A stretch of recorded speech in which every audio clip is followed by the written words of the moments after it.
اور وضو کن چیزوں سے باطل ہوتا ہے. مثال کے طور پر جو نجاست انسان سے خارج ہوتی ہے، چاہے وہ فضلہ ہو اور چاہے وہ پیشاب ہو، اسی طریقے سے جو ہوا خارج ہوتی ہے معدے کی، اسی طرح سے اگر کوئی سو جائے، سونا بھی کیسا کہ اگر آنکھ ایسے بھاری سی ہو گئی اور آوازیں آ رہی ہیں تو اس سے وضو باطل نہیں ہوگا. لیکن اگر ایسے سو گئے کہ نہ آنکھ دیکھ رہی ہے اور نہ کان سن رہے ہیں، کان سن رہے ہیں تو روزہ باطل نہیں ہوگا. لیکن کان بھی نہیں سن رہے ہیں، معذرت کان سن رہے ہیں تو وضو باطل نہیں ہوگا. لیکن اگر کان نہیں سن رہے ہیں تو وضو باطل ہو جائے گا. تو کچھ اور موضوعات ہیں انشاءاللہ وہ بعد میں بیان ہوں گے. روزے کے حوالے سے ایک دو چیزیں بیان کریں جو بہت زیادہ پرابلم ہوتا ہے. کسی کا اگر دانتوں کا اپوائنٹمنٹ ہے تو دانت نکلوا سکتے ہیں، کلیننگ بھی کروا سکتے ہیں. زیادہ سے زیادہ یہ ہے کوئی ایسا کام کرنا جس سے منہ میں خون آتا ہو، یہ مکروہ ہے. مکروہ کے کیا معنی ہے؟ نہ کریں تو بہتر ہے، لیکن کر لیں تو کوئی حرج نہیں ہے. بس اگر کسی نے دانت نکلوایا یا مثال کے طور پر وہ روٹ کینال وغیرہ یا کوئی بھی ایسا موضوع تھا، کیا دو صورتیں، یا تڑپتا رہے یا کیا کرے روزہ نہ رکھے. نہیں، تڑپنا بھی نہیں ہے اور روزہ بھی رکھنا ہے، یعنی جو آپ کو اپائنٹمنٹ ہے. ہاں، اب اگر شدید درد ہے کہ جس کے لیے پین کلر کھانا ضروری ہے، ناقابل برداشت، تو پھر وہ الگ موضوع ہے. لیکن ہاں درد ہے، اب آیا روزے میں وہ دوا لگا سکتے ہیں اس کو نم کرنے کے لیے، وہ بھی لگا سکتے ہیں، نگلنا نہیں ہے بس. اب آپ ڈاکٹر کے جائیں، خون اگر منہ میں آ گیا تو یہ مکروہ ہے، اس کو آپ جان بوجھ کے نکلیں گے تو روزہ باطل ہوگا.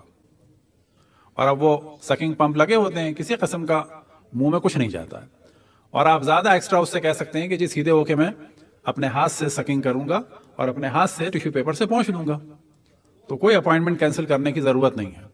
اسی طریقے سے آیا کہ آپ بلڈ ڈونیٹ کر سکتے ہیں، بالکل کر سکتے ہیں. بلڈ ڈونیٹ کرنا اتنا کہ جس کے بعد کمزوری ہو جائے تب جا کے مکروہ ہے.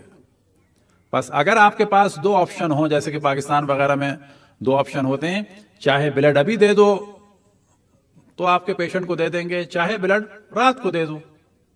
تو اگر ہمیں بلڈ دینے کے بعد، کیونکہ جب زیادہ سی سی میں بلڈ دیا جاتا ہے تو انسان کو تھوڑے سے چکر آتے ہیں، تو اگر تھوڑے سے چکر آئے اور بیٹھنا پڑا تو کیا ہے؟ مکروہ ہے، حرام نہیں ہے.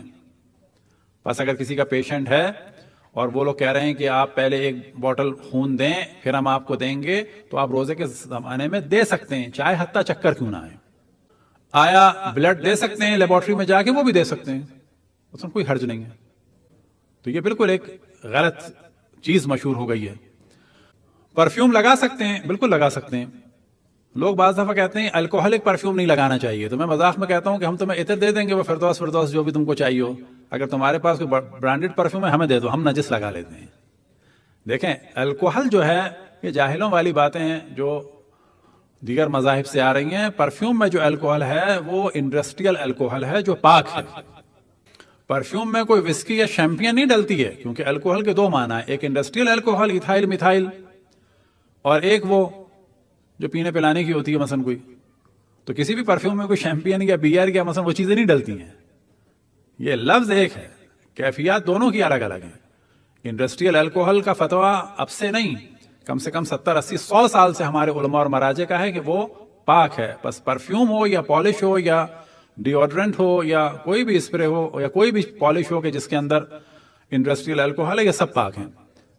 پھر میں مذاق میں یہی کہتا ہوں کہ ابھی بھی کسی کا دل مطمئن نہیں ہے تو وہ جو اچھے والے برانڈڈ ہوں وہ ہمیں دے دیں، ہم نجس لگا لیتے ہیں. تو پھر ہم آپ کو 5-5 روپے کے 5-5 وہ $2 کے جو ہے نا وہ ہینا کے اور خس کے وہ دے دیں گے. صلوات پڑھنے پر محمد والے محمد. البتہ یہ مذاق کی حد تک ہے تاکہ لوگ اس کو سیریس لیں کہ یہ الکوہل والا موضوع کوئی ایسا نہیں ہے. کیونکہ یہ مسئلہ جو پیشنٹ وغیرہ کے لیے بڑا ضروری ہوتا ہے کہ لوگ اپنا لیبارٹری ٹیسٹ نہیں کراتے، بلڈ نہیں دیتے، ڈاکٹر کے پاس نہیں جاتے، تو اس میں کوئی کسی قسم کا پرابلم نہیں ہے. دانتوں کے بارے میں بس ذہن میں رہے کہ جان بوجھ کے نہیں نگلنا ہے. اور آج کل ایسا کچھ نہیں ہوتا ہے، آپ ڈاکٹر سے کہیں اور بار بار ایسے سیدھے بیٹھیں اور اس کو صاف کر لیں. کیونکہ یہ ہم نے دیکھا ہے کہ بعض دفعہ لوگ بیچارے بہت زیادہ پریشانی میں رہتے ہیں اور یا روزے چھوڑتے ہیں یا پھر دانت کا درد برداشت کرتے ہیں. اگر اس سے ریلیٹڈ کوئی بھی سوال ہو تو آپ لوگ بعد میں پوچھتے رہیں، تو اس سے خود بخود جو ہے وہ موضوع سے موضوع بھی نکلتے ہیں. روزوں سے ریلیٹڈ کوئی سوال ہو تو وہ آپ زیادہ پوچھیں، انشاءاللہ اب روزوں کے بارے میں ہم تفصیل سے ان موضوعات کو ڈسکس کریں گے.